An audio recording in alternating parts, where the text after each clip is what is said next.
This page shows all the available rooms and the rooms that are booked in the hotel. Click Escape to close the form.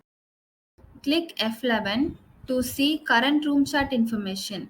Click F9 to view walk-in to complimentary change screen.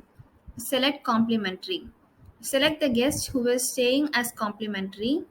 The complimentary stay is applicable for those who are a guest or a relative to MD.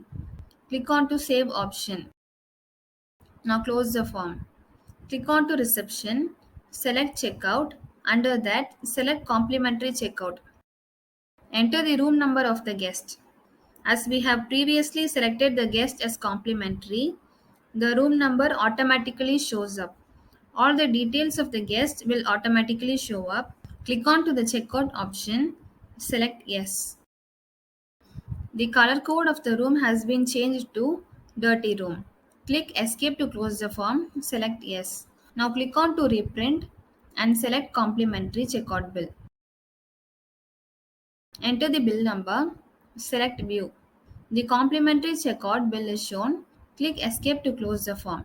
The complimentary checkout has been done successfully. Thank you.